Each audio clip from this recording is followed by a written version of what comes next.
네, 저희가 웨스트민스터 신앙고백서 54번째 시간인데 25장 교회에 대한 내용 두 번째 시간을 갖고 있습니다. 교회 항목에 6가지 항목이 있었는데 그 가운데 3가지를 살펴봤고 오늘은 4번째, 5번째, 6번째 항목을 살펴볼 것입니다. 제가 기도 전에도 말씀드렸던 것처럼 이 교리가 도대체 무슨 상관이 있는가? 우리가 신앙생활 잘 믿고 열심히 하고 최선을 다하고 그러면 되는 거지. 이렇게 힘들고 어려운 교리를 공부하는 게 우리에게 무슨 의미가 있는가? 이렇게 생각하실 수 있어요. 참 어렵고 힘든 일이라 이 시간을 준비하는 데 있어서도 사실 저에겐 조금 부담이 돼요. 그럼에도 불구하고 저는 할 수 있는 대로 이게 우리의 실생활에 좀 잘 적용될 수 있게 좀 어떻게 하면 잘 풀어드릴 수 있을까?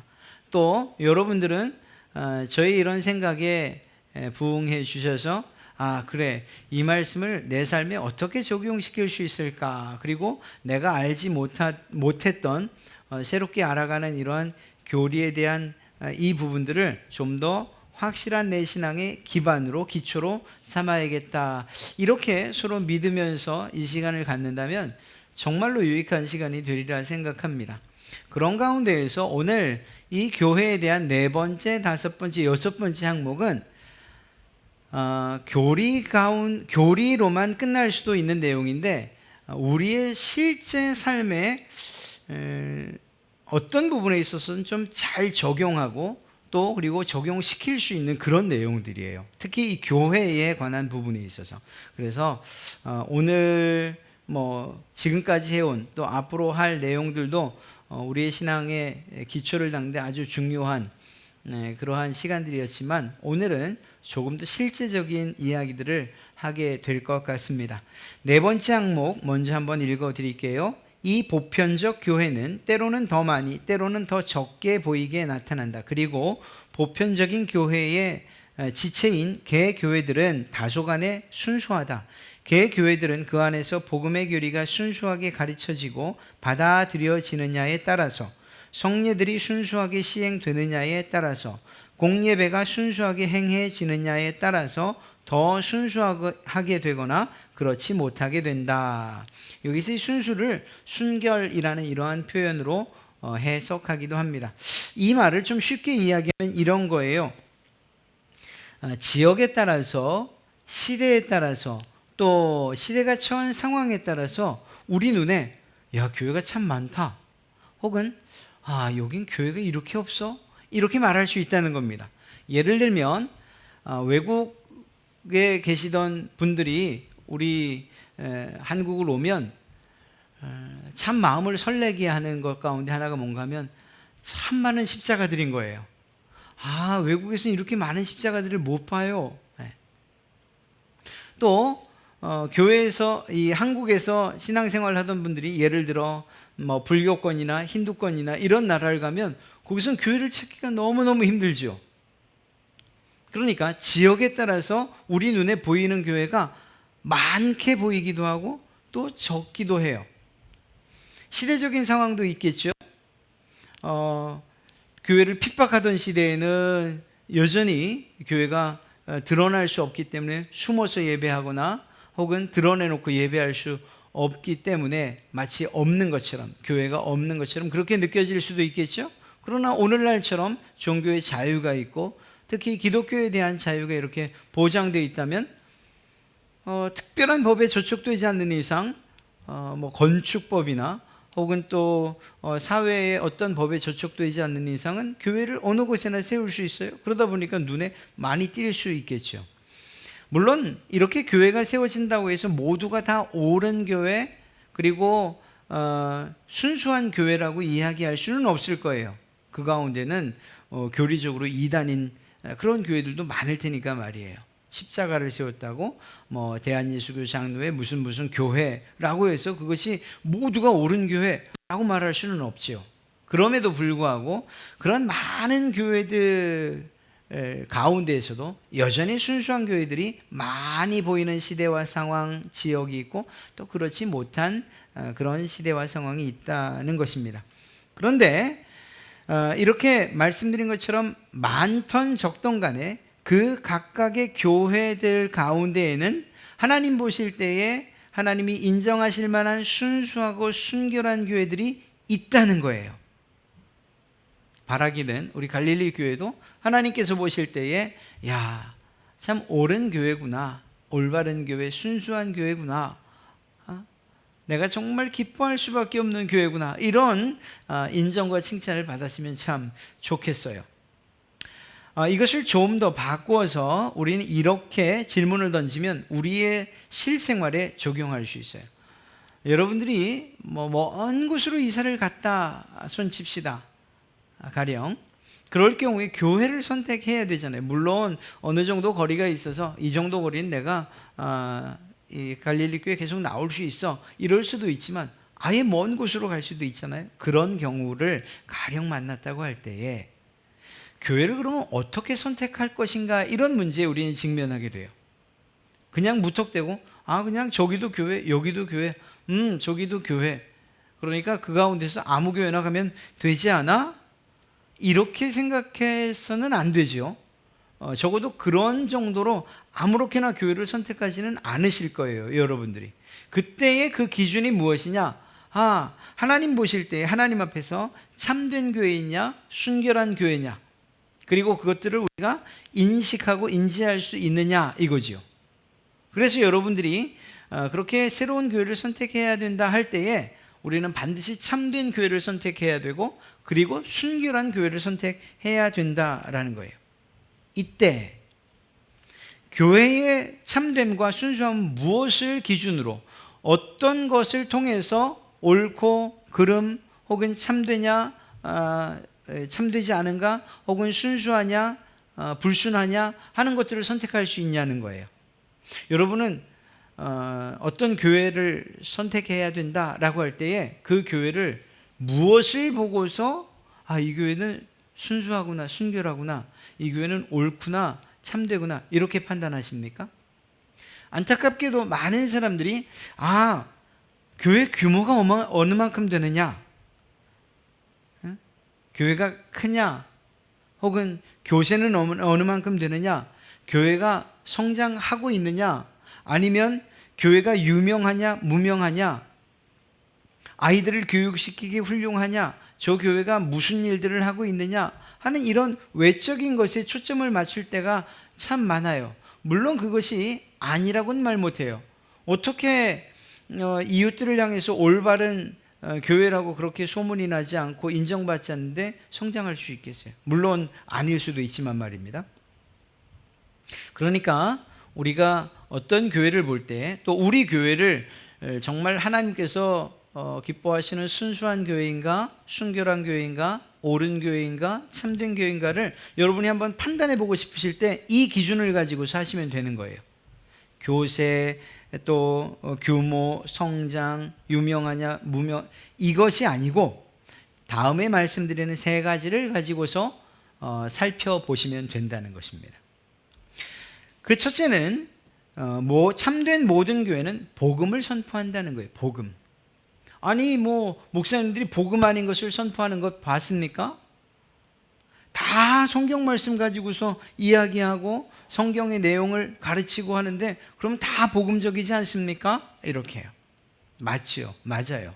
그런데 여기에서 적어도 이 신앙 고백서 안에서 말할 때 이 복음은 교리를 올바로 가르치고 있느냐 그렇지 않느냐 하는 거예요. 왜냐하면 그 교리가 마치 몸의 뼈대와도 같아서 그것이 올바로 되어 있느냐 그렇지 않느냐에 따라서 건강하냐 건강하지 못하냐를 판단할 수 있기 때문인 것이죠.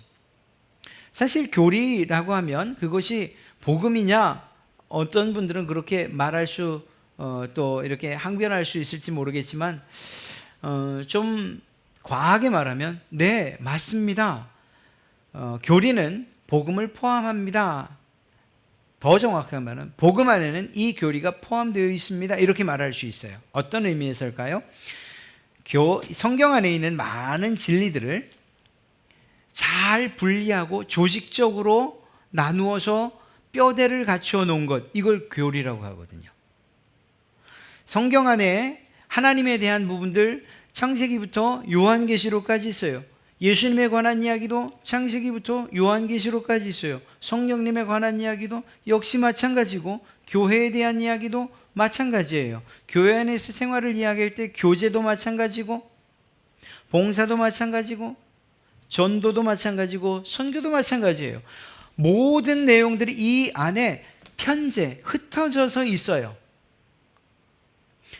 이것을 바른 신학자들이 하나님에 대한 말씀, 그리고 하나님에 대한 진리들이 무엇인가, 창세기부터 요한계시록까지 하나님에 대한 이 나무라고 표현하면 하나님에 대한 그 나무를 아름답게 그려놨어요. 그래서 교리편에서 하나님에 대한 교리를 살피면 창세기부터 요한계시록 안에 있는 하나님의 성품들로부터 시작해서 속성들, 그분의 하시는 일들, 그분은 이스라엘에 대해서 또 모든 백성들, 이방인들에 대해서 어떤 마음과 어떤 계획을 가지고 계시고 어떤 구원의 계획을 이루셨는가를 알 수 있잖아요. 그 교리 안에 성경의 하나님에 대한 내용들을 잘 이렇게 조직해 놨다고요.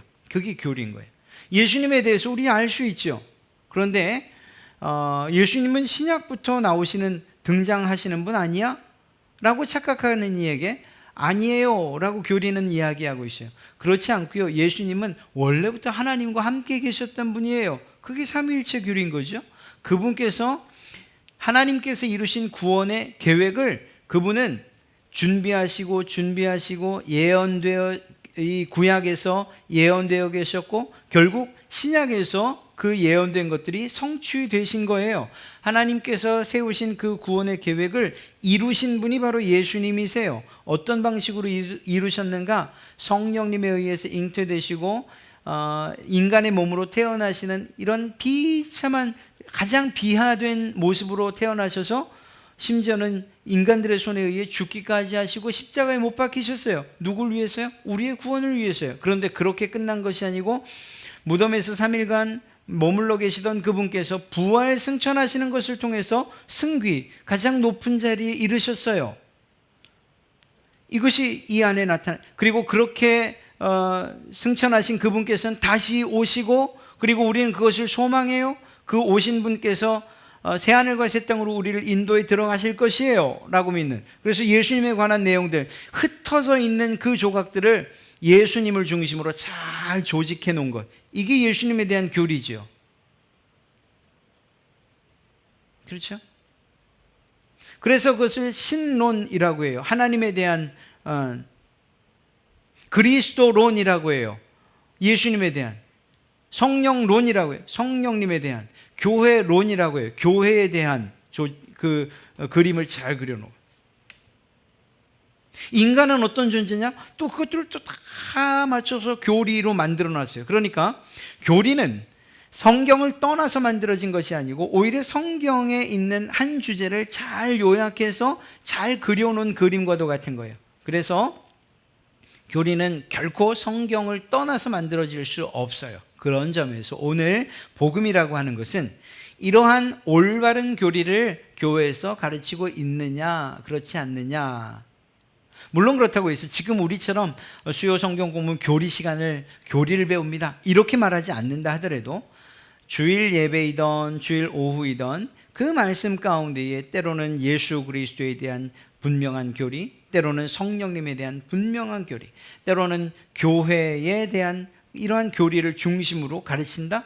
이것도 포함되고 있는 거예요. 그러니까 그때의 복음이라는 것은 단순하게 우리의 구원에 관한 기쁜 소식, 물론 그것 안에 다 포함될 수 있으나 그렇게 막연한 복음을 이야기하는 것이 아니고 이러한 분명한 가르침, 즉 교리에 대한 가르침이 있는가 하는 것을 이 복음서를 고백한 사람들은 이야기하고 있는 거예요. 이 복음의 의미가. 두 번째는 성례입니다. 성례. 그러니까 하나님의 말씀을 따라서 올바른 성례, 세례와 성찬이 베풀어지고 있는가를 살펴봐야 돼요. 만약에 여러분들이 어떤 교회를 선택해야 될 때에 성례를 하지 않아요? 그러면 한 번은 한 걸음은 뒤로 물러서셔서 다시 한번 살펴보셔야 돼요. 앞서 말씀드린 대로 올바른 복음을 선포한다. 교리 중심적인 이러한 복음.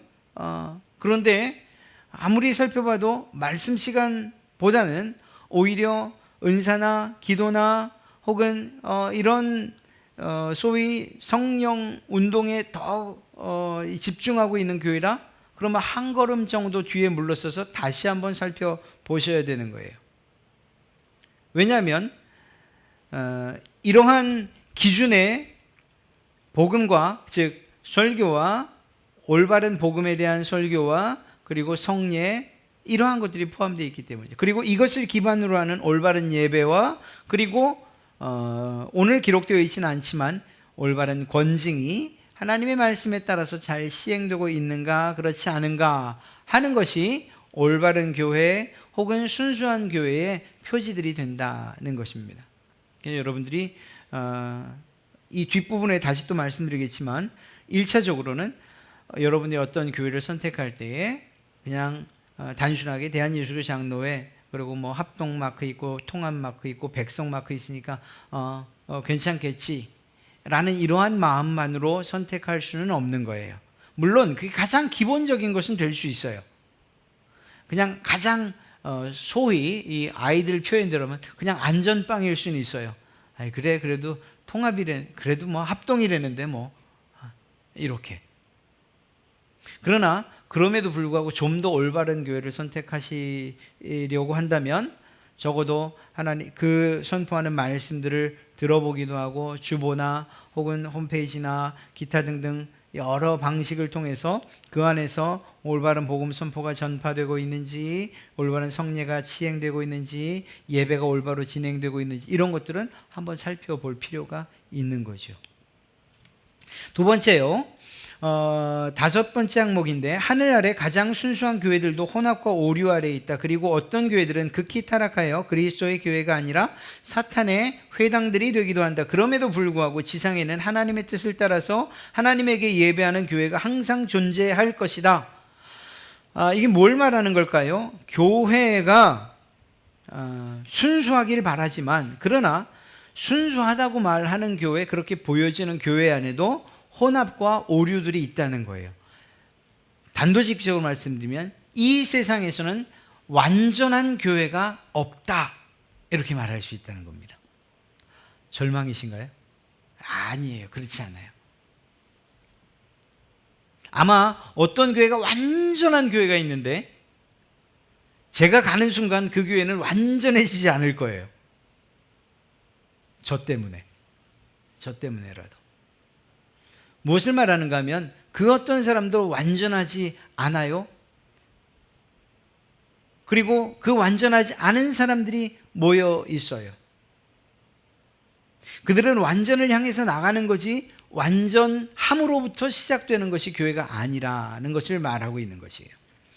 혼합과 오류에 대한 기준은 사실 중요합니다. 이것은 1차적인 기준이어야 해요. 어떤 교회가 옳은가 그른가 혹은 순수한가 그렇지 않은가를 따질 때에 첫째는 본질적인 요소를 먼저 봐야 되고 두 번째는 비본질적인 요소를 봐야 돼요.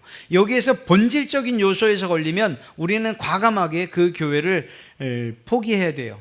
만약에 여러분들이 다니고 있는 어떤 교회가 여러분들이 지금 다니고 있는 어떤 교회가 이 본질적인 요소에서 문제가 생긴다면 여러분들은 이곳을 떠나시는 게 옳아요.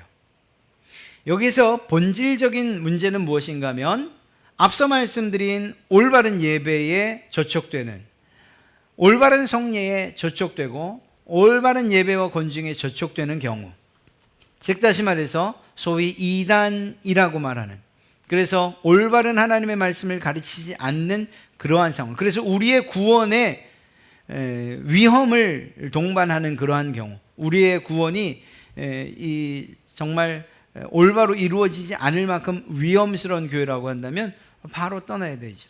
예를 들면 구원파라든가 혹은 이만이라든가 기타 등등 교회라는 이름은 가지고 있지만 그러나 옳지 않은 성경이 아닌 것을 성경처럼 가르치는 교회라고 한다면 우리는 바로 떠나야 돼요. 거기서 주저할 이유는 없어요.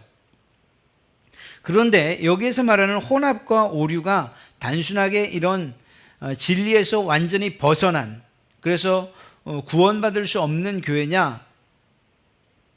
그것만 이야기하진 않아요.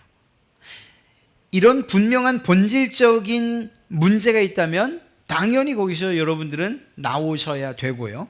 두 번째로 그럼에도 불구하고 그런 혼합과 오류뿐만 아니라 우리가 흔히 말하는 윤리적으로, 도덕적으로 혹은 우리의 무지함 등으로 인한 그러한 혼란과 또 혼합, 오류가 있을 수 있다니까요. 예를 들면 이런 거예요. 이 주일학교에서 선생님들이 야, 우리 주일학교 아이들이 이번에는 산으로 갔으면 좋겠다. 이번엔 바다로 가요. 이런 것들을 가지고서 다투고 문제가 생기고 싸움이 일어난다? 이건 본질적인 문제가 아니죠. 그런 일들은 사실 언제나 있을 수 있다는 거예요. 성도들 사이에 오해나 혹은 우리가 가지고 있는 이 죄성 때문에 부딪히고 다투고 등 돌리는 일들 있을 수 있다는 거예요. 목사가 완전한 존재가 아니기 때문에 가르치는 말씀과 달리 사는 것 때문에 시험 드는 그러한 성도들이 있을 수 있다는 거예요. 목사와 성도들 사이에 다른 어떤 성향이라든가 사상이라든가 이런 것들 때문에 인간적인 어떤 문제들 때문에 틀어질 수 있다는 거예요. 교회는 이런 것까지 완전한 교회가 있냐? 세상에는 없다는 거죠. 만약에 여러분과 제가 틀려진 문제가 예수님께서는 동정녀 마리아에게서 나셨다고 하는데 마리아는 동정녀가 아니에요 라고 제가 가르친다면 여러분들은 무슨 소리예요? 성경이 동정녀라고 말하고 있는데 저랑 결별하셔야 돼요. 저를 내쫓든지 여러분들이 나가시든지. 이런 성경의 진리를 왜곡하는 문제가 아니라고 한다면 또 다른 문제들은 어떤 모임 혹은 교회를 할지라도 그 안에 있을 수 있다는 거예요. 이런 류의 비본질적인 혼합과 오류는 있을 수 있다. 초대교회나 사도적 교회를 지향하는데 그것도 한번 보십시오. 역시 혼합과 오류를 가지고 있었어요. 가장 완전하다. 그래서 우리 초대교회로 돌아갑시다. 초대교회의 영성을 회복해야 됩니다. 이렇게 말하고 있죠. 그런데 그 초대교회에서 일어났던 일이 뭐죠? 성령의 충만함과 그리고 또 사도들이 열심을 다하고 또 맡은 자들이 열심을 다해서 일했어요. 그래서 그 교회가 예루살렘 교회가 점점 부흥하더라 이렇게 성경은 기록하고 있어요. 그런데 그 다음 장으로 넘어가니까 아나니아와 삽비라의 사건이 나타나요. 그리고 그 다음으로 넘어가니까 유대파 과부들과 헬라파 유대인들의 이러한 분배가 잘못돼서 헬라파 이 과부들이 들고 일어난 이런 사건들이 기록되어 있어요. 고린도 교회 성도들의 이야기를 들으니까 여기는 믿는 사람들이야 믿지 않는 사람들이야 싶을 정도의 죄악들이 교회 안에 가득 있었어요. 여러분, 고린도 교회, 예루살렘 교회가 초대교회 맞죠? 사도들이 세운 교회 맞죠? 그런데도 불구하고 왜 거기에는 그러한 오류와 이 혼합들이 있습니까? 심지어는 이단으로 인해서 교회가 갈라질 수 있는 이런 위기에 처했던 교회도 있어요. 갈라디아 교회처럼. 왜 이런 문제가 생기죠? 그럴 수 있다는 거예요. 교회가 이 세상에 있는 동안은 이 세상 안에서의 이 유형교회가 완전하기를 기대하는 것, 이건 우리의 욕심일 따름이에요. 내가 깨끗하지 못하고 내가 여전히 죄성을 지니고 있는데 그럼에도 불구하고 나는 그래도 교회는 깨끗해야지 이렇게 말할 수 없다는 것입니다. 교회 안에는 이러한 혼합과 오류, 문제, 또 그것으로 인한 여러 가지 분란이나 다툼이나 혹은 갈라섬이나 이런 것들이 있을 수 있다는 거예요. 그만큼 불완전해요. 다만 우리가 바라기는, 우리 갈릴리 교회가 바라기는, 또 여러분들과 제가 바라기는 그럼에도 불구하고 성경이 말하고 있는 순수함과 그리고 순결한 교회를 우리 함께 소망합시다. 우리 그런 교회가 되기 위해서 한번 노력해 봅시다. 다른 사람들보다 우리가 더 낮아집시다. 다른 사람들을 더 존중합시다. 새로 오는 성도들, 그리고 약한 믿음을 가진 사람들을 더 존중합시다. 이런 이야기를 하는 이유는 무엇일까요? 우리가 세상 안에 있는 교회로서 여전히 혼합과 오류투성이지만 그럼에도 불구하고 우리 교회는 하나님께서 원하시는 그러한 바르고 참된 교회를 향해서 계속 나아갑시다. 이런 의미인 거죠. 그런 점에서 우리는 하나님께서 기뻐하시고 또 완전한 교회를 꿈꾸고 소망해야 돼요. 그런데 여기에서 주의할 점이 있어요. 우리가 무엇인가 특별하게 잘하는 부분, 예를 들면 선교 혹은 또 봉사 혹은 구제 혹은 교육 혹은 우리 교회에 많이 잘하는 어떤 부분이 있을 수 있죠.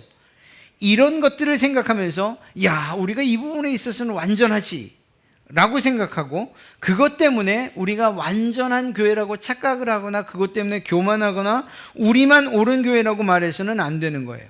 바꿔 말하면 이런 거죠. 우리가 예를 들어 봉사를 또 혹은 구제를 또 이 어린이들을 위한 어떤 지역 아래에서 일들을 열심히 하고 인정받아요. 우리가 자랑할 만한 일이에요. 그럼에도 불구하고 그것을 가지고 와서 우리 교회는 이런 일을 구제와 그리고 또 봉사를 너무너무 열심히 해. 너희는 해? 그런 거 해야지 옳은 교회지. 이렇게 말하지 마시라는 거예요. 우리가 전도나 선교에 목숨 거는 교회라고 칩시다. 그래서 선교사를 막 파송하는 교회. 그렇지 못한 어떤 교회가 있다고 해서 그 교회를 향해서 아니 교회가 선교도 못하고 전도도 못하네, 아니 저래 갖고 무슨 교회라고 할 수 있어라고 말하지 말라는 거예요. 이렇게 이야기하는 순간부터 우리는 독선의 길을 걷는 거예요. 올바른 교회는 그렇게 말할 수 없어요. 우리는 우리에게 주어진 달란트를 가지고 사명을 가지고 하는 일들이 있을 따름이고 그것에 특화됐을 따름이지, 우리가 하는 일들, 우리가 결정지은 그러한 방향들을 따라오지 못하는 어떤 사람들이나 교회가 있다고 해서 그들을 향해서 옳지 못한 교회, 또 순수하지 못한 순결한, 이렇게 말해서는 안 된다는 거예요.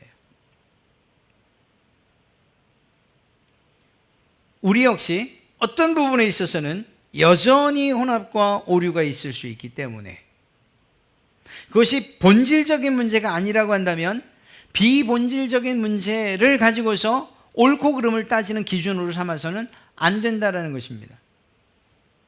여러분이 전도를 할 때도 이런 거죠. 우리는 정말 이 구제와 봉사를 너무너무 열심히 해.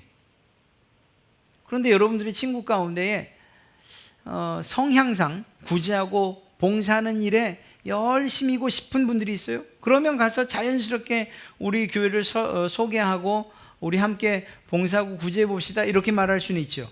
그런데 우연찮게 이야기를 했는데 그분은 선교에 더 큰 비전을 가지고 있는 분이에요. 그런 분들을 만났을 때에 그 일이, 그런 성향이나 그분의 그러한 특성이 잘못된 것이라고 이야기해서는 안 되는 거예요. 오히려 우리가 그 부분을 더 깊이 있게 생각한다면, 그렇지, 우리 교회도 이런 부분뿐만 아니라 선교회도 더 열심히 하는 교회가 돼야지 라고 자극을 받는다면, 그렇다면 모를까? 아니 선교가 그게 다가 아니라니까. 성경을 봐, 봉사하고 구제하는 일에 초대교회가 얼마나 열심히 했어. 웬걸요, 선교하는 일에도 얼마나 열심히 했는데요. 그러니까 어떤 한편 내가 잘하는 것만을 가지고서 어떤 다른 교회나 다른 사람들을 비하하거나 옳지 못하다고 하거나 잘못됐다고 말해서는 안 된다는 거예요. 이것은 은사에 있어서 마찬가지예요. 저 교회는 기도 시간 너무 조용해, 저 교회는 기도 시간에 너무 시끄러워, 이렇게 말해서는 안 되는 거예요. 기도를 하지 않는다면 그렇다면 문제가 있겠죠. 개혁주의 교회에서는 시편 찬송을 아주 중요하게 여겨요. 우리는 시편 찬송을 하지 않죠. 시편 찬송을 하는 교회를 아니 무슨 뭐 시편 찬송한다고 다 개혁교회인가? 라고 말하지 말아야 되고, 또 그쪽에서는 아니 개혁교회라고 하면서 개혁주의라고 하면서 시편 찬송도 하지 않아? 라고 말해서는 안 되는 거예요. 어떤 면에서일까요? 이 세상 안에 어떤 교회도 완전한 교회는 있을 수 없기 때문에 모든 교회는 이러한 불완전함과 또 때로는 혼합과 오류가 있을 수 있기 때문에, 그럼에도 불구하고 문제가 있는 교회를 보면 그들이 가진 특성들 가운데 한 가지가 무엇인가 하면 바로 독선이에요. 이단을 포함해서. 예를 들어서 말씀 보존학회라고 하는 킹제임스 버전 유일론을 주장하는 사람들이 있어요. 성경, 지금 우리나라에서 보고 있는 이 개역개정, 이거 성경 봐서는 구원받을 수 없다고 말하는 사람들이 있어요. 킹제임스 버전, 이게 올바른 성경이고 올바른 성경을 가지고 공부하고 배워야 구원받지 라고 말하는 이들이 있어요. 그렇지 않아요. 그렇게 말할 수 없어요. 왜냐하면 그것도 번역본이거든요. 자, 그 다음에 또 구원파나 신천지들도 보세요. 내게만 구원이 있다고 말하죠. 나만이 옳다고 말하죠. 그렇지 않아요. 우리도 우리 교회만 옳다고 이야기하지 마십시오. 어디 가서 여러분들이 우리 갈릴리 교회 성도로서 누군가를 전도하고 싶다고 할 때 야 무슨 그런 교회를 다녀라고 말하지 마세요. 만약에 그게 정말 이단이라는 것이 확실하다면 거기는 정말 우리가 구원받기에 힘든 곳이야, 올바른 진리가 전포되지 않아 라고 간절한 마음으로 이야기할 수는 있겠지만, 그냥 보편적이고 일반적인 교회에 잘 다니고 있는 성도들 향해서 아니 그게 무슨 교회라고 라고 이야기하지 마시라는 거예요. 우리 교회로 오는 순간 참된 교회가 어떤 교회인지 알 수 있어라고 그렇게 선전하지 마세요. 그건 옳지 않은 일이에요. 그러니까 우리만, 우리 교회만, 나만이라고 말하는 이러한 독선은 하나님께서 결코 기뻐하지 않으실 뿐만 아니라 그리고 우리 스스로 올무를 놓는 일이 될 수 있다는 사실을 꼭 명심하셔야 됩니다. 좀 조심스러운 예이긴 합니다만 코로나 상황 같은 이런 특별한 상황 가운데서 어떤 일이 벌어졌죠? 온라인으로 예배하고, 그러니까 모여서 예배하느냐 모이지 않고 예배하느냐를 가지고 초반에 얼마나 많은 문제들이 있었어요. 어떤 분들은 심지어는 이 공공연한 이러한 SNS, 페이스북이라든가 이런 곳에서 목사님들이 대면 예배를 하고 여전히 모여 예배하는 교회들을 얼마나 비난했는지 몰라요. 사회적인 그러한 책임도 다하지 못하는 교회라고. 아니죠. 또 그것에 반해서 무슨 소리냐, 그래도 목숨을 다해서 모이는 것이 옳지, 이렇게 서로가 서로를 헐뜯고 나만이 옳다고 이야기하는 일들이 지금 와서는 어떤 결과를 갖습니까? 또 앞으로 어떤 결과를 갖겠습니까? 여전히 그때 갈린 그 틈과 그리고 그때 쌓인 담으로 인해서 하나 되는 일들이 어려워졌을 거예요. 참 감사하게도 지난 이야기지만 우리 교회 같은 경우에 여러분들도 지혜롭게 또 저도 마찬가지로 서로가 달랐을 뿐이에요. 그것에 대한 생각이, 예수님에 대한 생각이나 예배에 대한 생각이 다른 것이 아니고 예배 형식에 대한 생각들이 달랐을 거예요. 우리가 최종적으로 목표한 건 뭐죠? 언젠가 다시 모이게 되는 그날 서로가 얼굴 붉히거나 마음 서먹해지지 않는 것, 그것을 제가 여러분에게 원했고 여러분들은 제 마음을 충분히 받아들여 주셨어요. 그러니까 예배하는 날이 온다 하더라도 우리는 전혀 그런 문제들로 인해서 교회가 갈라지거나 어려움을 당하지 않을 거예요. 그건 비본질적인 문제였을 따름이니까 말이에요. 물론 이것이 앞으로, 그러니까 우리 이제는 계속해서 온라인 예배로 갑시다 라고 끝까지 주장한다면 그분은 아마 우리 교회에서는 신앙하기 쉽지 않으시겠죠. 그렇다고 해서 제가 당신은 잘못됐어요 라고 말하지도 않을 거예요. 그분은 그분의 신앙적인 양심과 선택에 따라서 정말 우리 교회 안에서는, 이렇게 모이기를 기뻐하는 교회에서는 정말 그 신앙을 버티기 힘드실 테니까 다른 곳으로 우린 축복하며 또 보내드리겠죠. 그러나 그것 때문에 담이 쌓이거나 갈라지거나 서로를 비방하는 일들이 적어도 없도록 우리는 지혜롭게 해왔어요. 이런 것들이에요. 우리가 옳다고 말할 수 없는 이유는, 우리 교회가 완전하다고 말할 수 없는 이유는 교회 구성원인 우리 자체가 완전할 수 없기 때문이에요. 그런 점에서 이 6번째 항목도 우리는 충분히 수긍할 수 있을 겁니다. 주 예수 그리스도 외에는 교회의 머리가 되는 다른 자가 존재하지 않는다. 로마의 교황 역시 교회의 머리일 수 없다. 이 신앙 고백서를 작성할 당시에 교황은 무엇으로 불렸냐? 스스로 자기를 무엇이라고 부르라고 했는가? 파파, 파더, 교회의 머리 혹은 그리스도의 대리자, 베드로의 후계자라고 자기를 부르라고 했어요. 그렇게 자기 스스로를 칭했어요. 그런데 그러한 칭호와 더불어서 무슨 주장들이 만들어지게 됐는가 하면 교황이 만든 교리는 무오하다. 교황 자체도 교황이 하는 말과 명령 역시 무오하다. 이런 주장들까지도 하게 되었고 그것이 교리로 세워지게 된 거예요. 교황 역시 사람인데 어떻게 그가 하는 말이 완전할 수가 있고 오류가 없을 수 있겠습니까? 그러니까 무엇이에요? 교회의 머리가 되는 거예요. 우리에게 있어서 교회의 머리는 누구십니까? 오직 예수 그리스도밖에 없는데 이 당시에 교황은 교회의 머리의 자리에 앉아 있었어요. 교회보다 높은 예수 그리스도의 권위보다 더 높은 자리에 앉으려고 했던 이러한 욕심이 교황들에게 있었던 거예요. 그것에 대해서 이야기하고 있는 것입니다. 예수 그리스도 외에는 교회의 머리가 되지 않습니다. 그런 점에서 오늘날 이 일을 적용시킨다면 마찬가지로 한 교회의 목사 역시 교회의 머리가 될 수는 없어요. 어떤 회의를 진행하는 데 있어서 의장이 될 수는 있고 말씀을 전하는 그 시간의 말씀을 대언하는 권위자일 수는 있어요. 그러나 교회의 머리가 될 수는 없어요. 중직자도 마찬가지예요. 장로들이나 권사들도 교회의 머리라고 스스로를 말하거나 그렇게 행세할 수는 없어요. 머리라는 의미가 무엇입니까? 머리가 생각한 대로 몸이 움직이는 거죠. 교황의 생각이 곧 몸으로 나타나는 것이에요. 교회는 그럴 수 없다는 거예요. 예수 그리스도 그분의 생각대로 교회는 움직여져야 되는 거예요.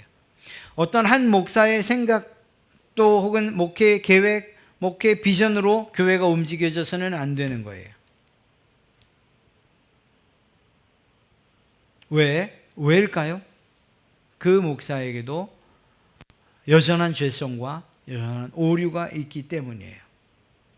때로는 욕심과 탐욕에 물들 수도 있는 것이고 개인적인 욕망이 그 목회 비전으로 둔갑될 수도 있는 것이고 그런 상황에서 그가 교회의 머리라고 하며 교회를 움직여 간다면 결국은 그 한 사람의 욕심과 욕망으로서 교회가 움직여가는 것이 되잖아요. 그러니까 그 어떤 사람도 교회의 머리가 될 수는 없습니다. 오직 예수 그리스도만이 교회의 머리이십니다. 이 사실을 우리는 꼭 명심해야 돼요. 여러분이 어떤 교회를 선택하신다 할 때에 올바른 말씀이 선포되어지는 것 같고 또 성례도 권징도 예배도 올바른 것 같아요. 그럼에도 불구하고 그 어떤 교회를 이렇게 출석하거나 혹은 탐방했을 때에 마치 제왕적인 목사가 어떤 목사가 그 교회를 담임하는 목사가 제왕적이고 또 정말 교회의 머리인 것처럼 권위적이다 하면 그러면 제가 여러분에게 권해드리건대 다른 교회를 선택하시는 것이 옳아요. 제가 나이를 먹고 또 혹시 제가 이렇게 말했던 것들을 잊어버린 채 제가 어느 날 갑자기 권위적이 되고 마치 교회의 머리인 것처럼 여러분들의 머리 행세를 하려고 한다, 여러분들을 마치 몸처럼 부리려고 한다 그러면 그때에는 저를 내보내든지 여러분들이 나가시든지 그렇게 결정하셔야 돼요. 이건 어느 교회나 마찬가지예요. 결코 어떤 사람도 예수 그리스도를 대신해서 교회의 머리가 될 수는 없기 때문입니다. 오늘 여러분들과 살펴본 교회에 대한 내용들은 매우 실제적인 일이에요.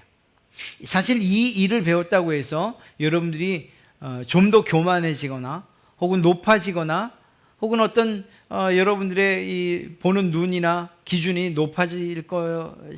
높아지거나 혹은 그렇게 되길 바라진 않아요.